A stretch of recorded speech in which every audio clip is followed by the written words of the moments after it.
Sejarah membuktikan bahwa pemuda adalah pemimpin perubahan.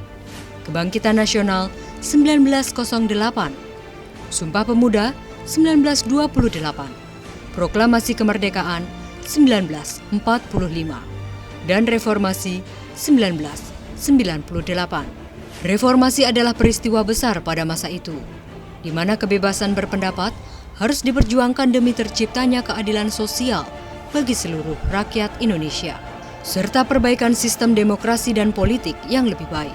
Adalah perjuangan bersama dari pemuda, mahasiswa, masyarakat, dan tokoh serta cendekiawan. Reformasi pada akhirnya menjadi bukti kedaulatan rakyat.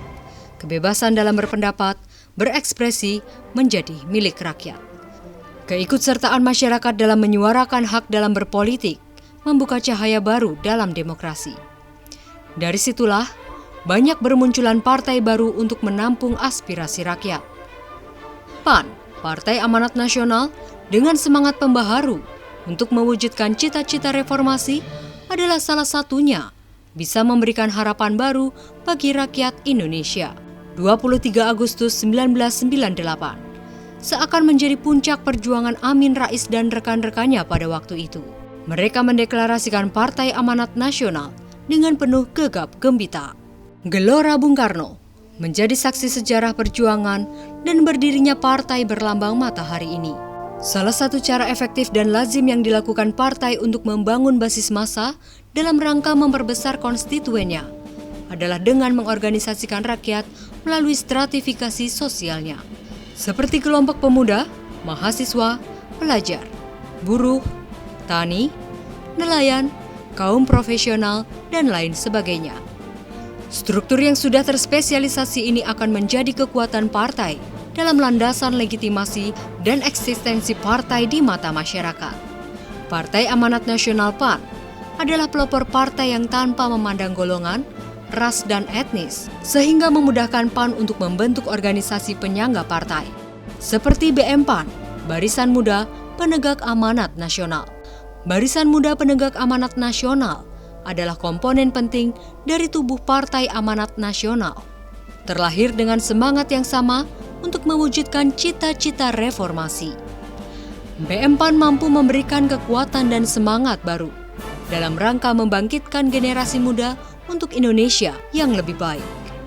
Tidak berselang lama, akhirnya gaung itu pun menggema ke seluruh pelosok negeri, yang kemudian pada tanggal 25 hingga 28 Oktober diadakanlah pertemuan tingkat nasional atau Pertinas di gedung YTKI yang salah satunya menghasilkan keputusan bahwa Abdullah Rashid sebagai Ketua Umum BM PAN.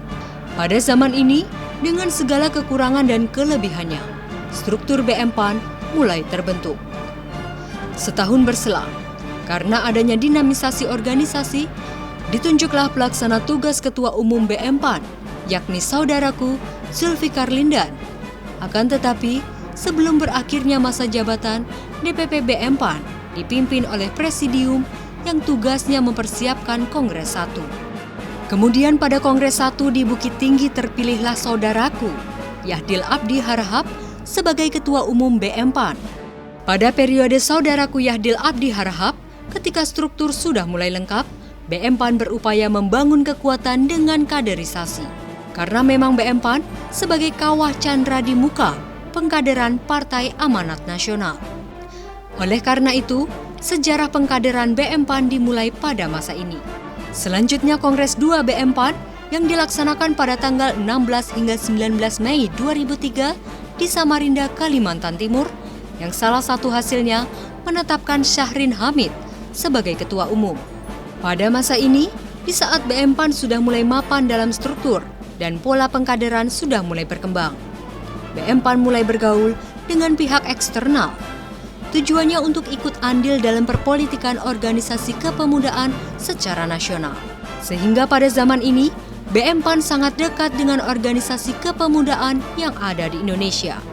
Lalu pada tanggal 9 hingga 11 Juni 2006, Kongres BM PAN diadakan di Jakarta, yang memilih Rizky Sadik sebagai ketua umumnya.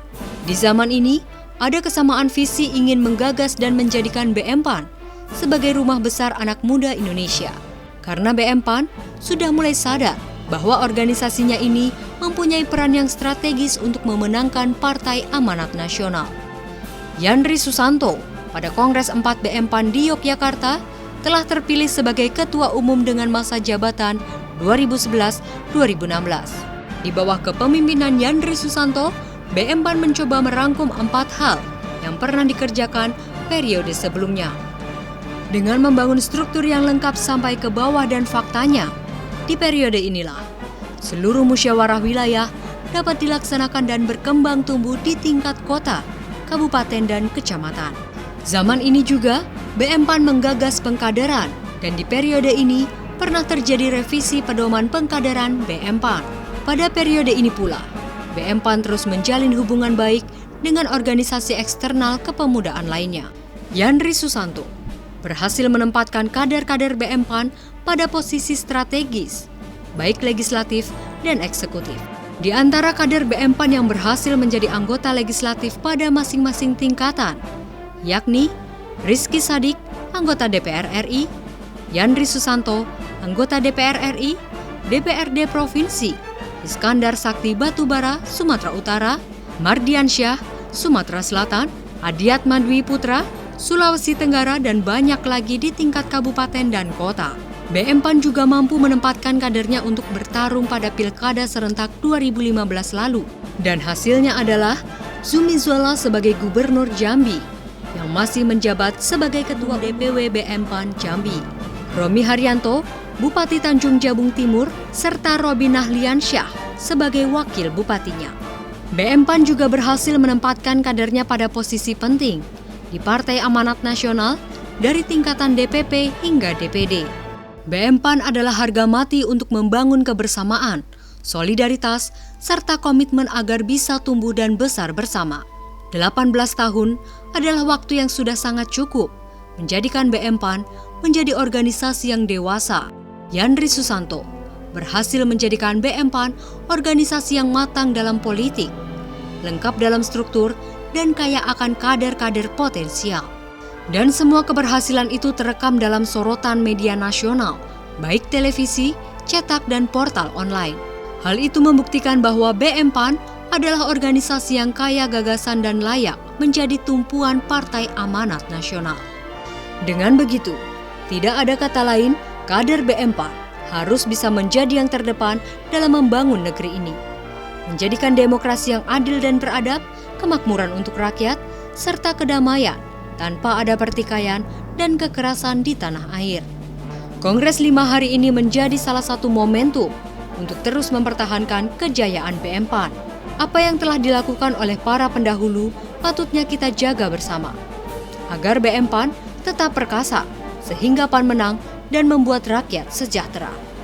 Siapakah yang akan menjadi Ketua Umum BM PAN periode 2016-2021? Patut kita saksikan bersama. Dari pemuda untuk Indonesia yang lebih baik. BM PAN perkasa, PAN menang, rakyat sejahtera.